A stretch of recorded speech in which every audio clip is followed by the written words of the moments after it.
ઓમ શાંતિ. તમામ ભાવિ ભક્તો અને સજ્જનો વડીલોને હર હર મહાદેવ મહાશિવરાત્રિની ખૂબ ખૂબ શુભેચ્છાઓ.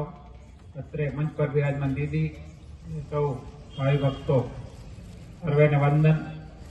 મહાદેવની જયંતિ નિમિત્તે આપ સર્વેની વચ્ચે થોડુંક યથોચિત જેવી રીતે દીદી આપણને વ્યસન મુક્તિની વાત કરી, ગવાણી સાહેબે વ્યસન મુક્તિની વાત કરી, એમાં જ એક વાત હું પણ મૂકીશ કે સંસ્કૃતમાં પણ કહ્યું છે આપણા સનાતન ધર્મની વેદોની અંદર નગરી નગરે શેવરતી યથા સ્વશરીરસ્ય મેઘાવિકૃત શેવ હિતો ભવે. પરમ કર્તવ્ય મનુષ્યનું શું છે? શરીરની સાચવણ. ધરતી ઉપર તમે મનુષ્ય જન્મે અવતર્યા છો તો સૌથી પહેલું પરમ કર્તવ્ય છે શરીર જાળવવું.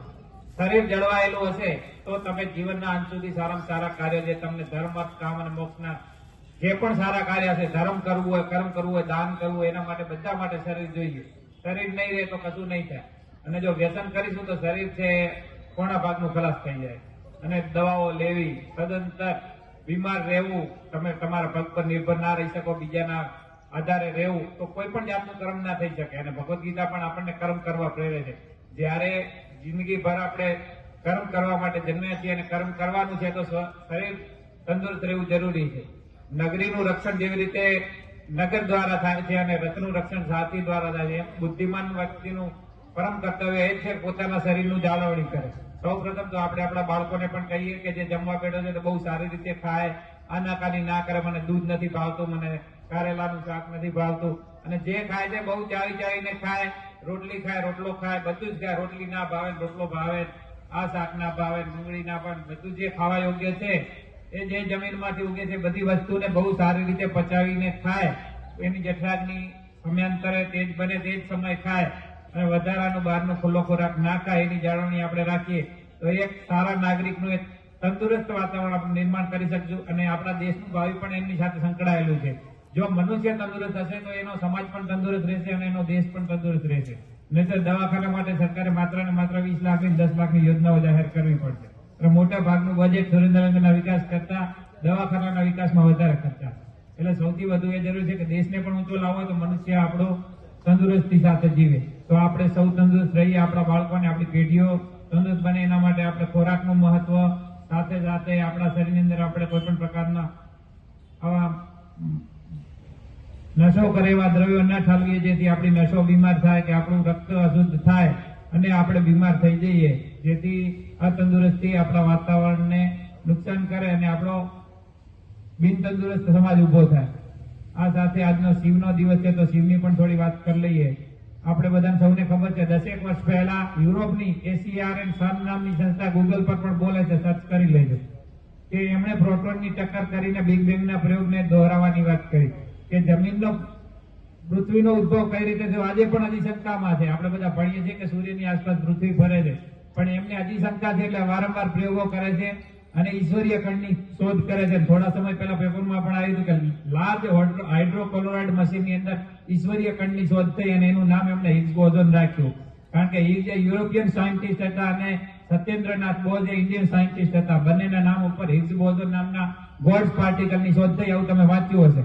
ગોડ્સ પાર્ટિકલ એટલે શું? તો પ્રોટોનની ટક્કર બાદ એમને સૂક્ષ્મમાં સૂક્ષ્મ પરમાણુના અતિ હજારમાં ભાગની અંદર લઈ જઈ અને પરમાણુ સૂક્ષ્મ કણની શોધ કરી અને પ્રતિપાદિત કર્યું કે જે ઈશ્વરીય કણ શોધાયો છે સતત થનગનાટ કરે છે, એટલે નૃત્ય કરે છે. એમણે તમામ ધર્મો ખોલીને જોયા કે ઈશ્વર કોણ નૃત્ય કરે છે, તો માત્ર ને માત્ર સનાતનની અંદર આપણા નટરાજ એ નૃત્ય કરે છે. યુરોપના વૈજ્ઞાનિકોએ સન નામની સંસ્થાની બહાર નટરાજની મૂર્તિની સ્થાપના કરી અને આજે પણ વૈજ્ઞાનિકો ત્યાં પ્રણામ કરીને ફૂલ પુષ્પગુચ્છ ચડાવીને વગેરે અંદર જાય. તો શિવ દેવતા છે એવું વૈજ્ઞાનિક પણ સાબિત કરે છે કે શિવ એ ભગવાન છે.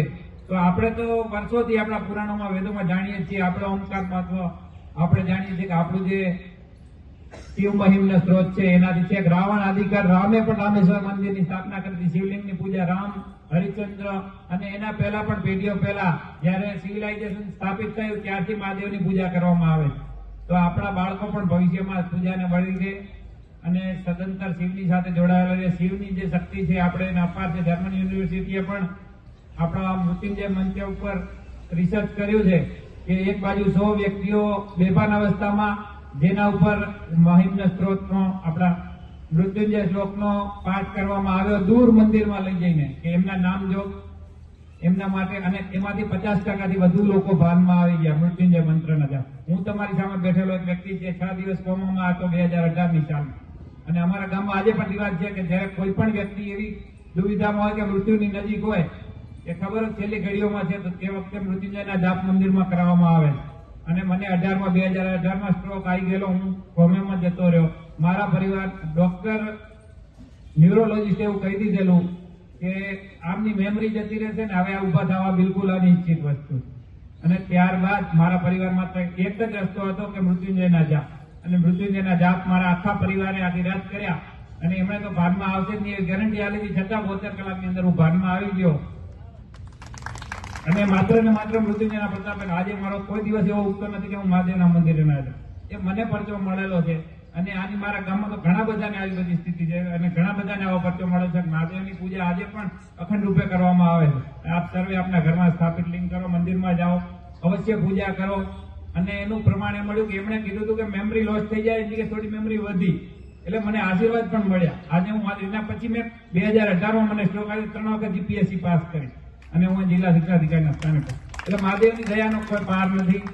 તમે જુઓ, દુનિયાના વિશ્વનું ઊંચામાં ઊંચું શિખર 1953માં થોડીક વાર બેસતો બસ એડમંડ હિલેરી અને જઈ રહ્યું છે. થોડીક વાર બધા સભામાં એડમંડ હિલેરી અને શેરપા તેનથી દ્વારા સર કરી લેવામાં આવ્યો 8848 મીટર. એને સ્થાને આપણું જે મહાદેવનું કૈલાસ છે એ આજે પણ સર કરી શકાયું નથી, કારણ કે ત્યાં કોઈ એવી વ્યક્તિ છે જે તપ કરે છે, અનુસંધાન કરે છે, અને ત્યાં કોઈ શક્તિ કોઈ લોકોને આવવા દેતા નથી.